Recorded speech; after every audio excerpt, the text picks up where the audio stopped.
right, well, on the TSX, there's no greater disruptor than Shopify. After reporting quarterly results, we're seeing the stock pull back, but it is still the most influential stock on the TSX and has grown to this huge juggernaut in just a few short years since becoming a public company.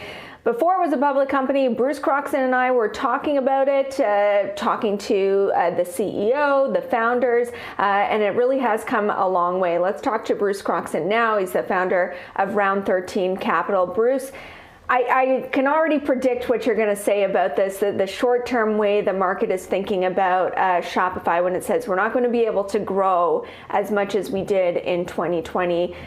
Put on your VC hat, and I know you're a Shopify cheerleader. What do you have to say to people who are kind of poo-pooing the numbers today? Well, listen, nobody ever went broke by taking a profit by selling a stock that is, essentially its market cap has tripled over the course of a year. So far from me to say, to criticize anybody for deciding that multiple of future earnings is extremely aggressive and heady, and I'm going to take some of my chips off the table. But, this is a company that continues to do the right thing almost all the time. We're hearing more and more increasingly how Amazon has got them in the rearview mirror now.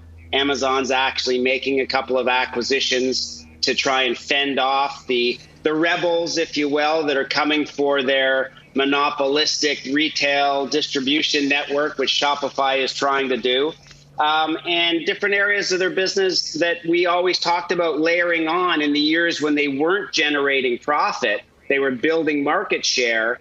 And we always said, listen, the number of merchants they're going to end up with, don't worry about the profit. It'll come because there's going to be so many opportunities to sell added products and services to their merchant base. And they're making good on that. They're making loans. 50% of their customers use their shipping service. And the list goes on. And I don't think we've seen the last by any means of the value payments of the value added services that Shopify is going to bring to the table.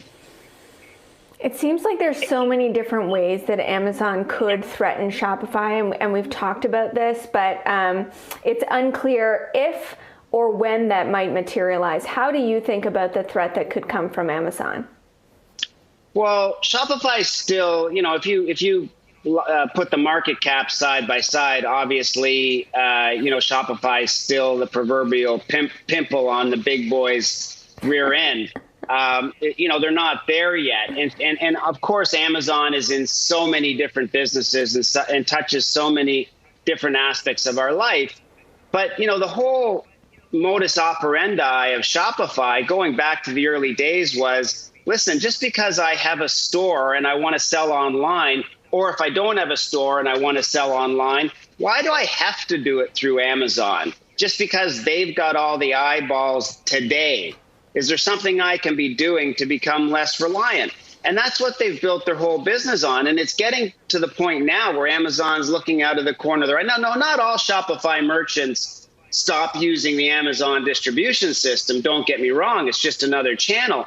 But when you get into some of the numbers now of merchants that Shopify has, Amazon can't help but notice. And the better job they do on getting the order in and the order out and get a little piece along the way of every piece of the process, the more Amazon understandably gets concerned.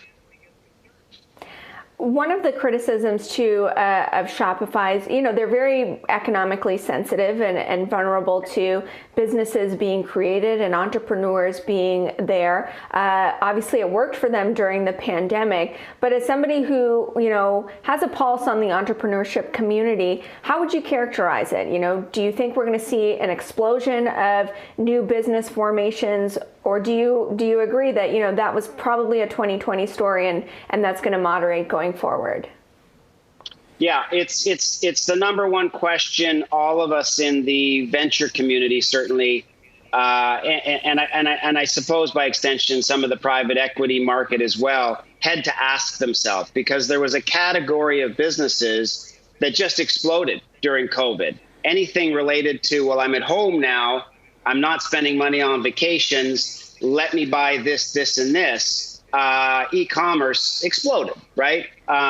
the category of cloud infrastructure getting more efficient and more available, the categories of businesses being better run or more efficiently run from afar. All the businesses that fell into that category had an amazing run in 2020. And Amber, we've had to ask it's a question most often asked as we look forward and things get back to quote unquote normal, which, by the way, probably includes less government subsidy that has been fueling some of those e-commerce purchases, real unemployment kicking in, potentially inflation.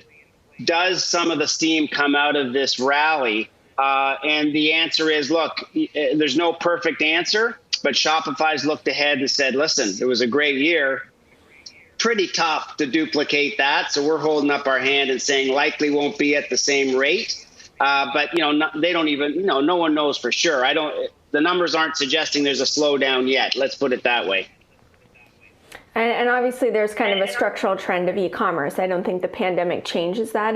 It probably just accelerated it, but it doesn't really change. But you mentioned something, and I want to pivot the conversation about how there was this explosion of growth, and there was this explosion in kind of a new type of social interaction.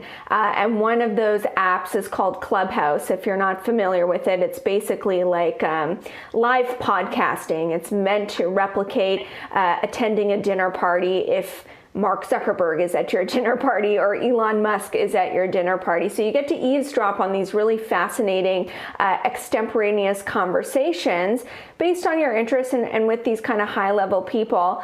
I'm curious what you think about the longevity of that, because it has, gained a lot of momentum recently.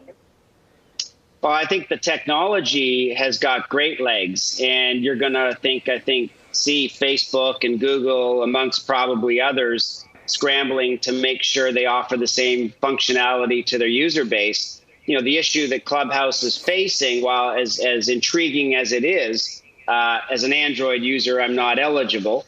But as intriguing as it is, it is now coming under fire for security issues and encryption and whether or not you're being recorded. And of course, like any new technology that hasn't fully worked out all the bugs, people are starting to get a little bit wary. My bet is that sometimes it pays to be second or third time into a market. Facebook and Google have the installed base. It's a very easy add-on to the hundreds of millions of users they have already. And we're going to see this technology of, sharing information one to many, if you will. It's going to be with us for the rest of time. I'm not sure it's going to be on Clubhouse. There's a stock called Clubhouse. The Clubhouse app we're talking about is not public, but people think that this is the audio app. And it surged 80% yesterday because people thought this is the Clubhouse. So they bought it. And it's kind of another example of some of the mania out there around Clubhouse, but misdirected at a stock that actually has nothing to do with it. The Reddit and Robinhood mafia at work again. All right, Bruce, thank you so much. That's Bruce Croxon of Round 13 Cap.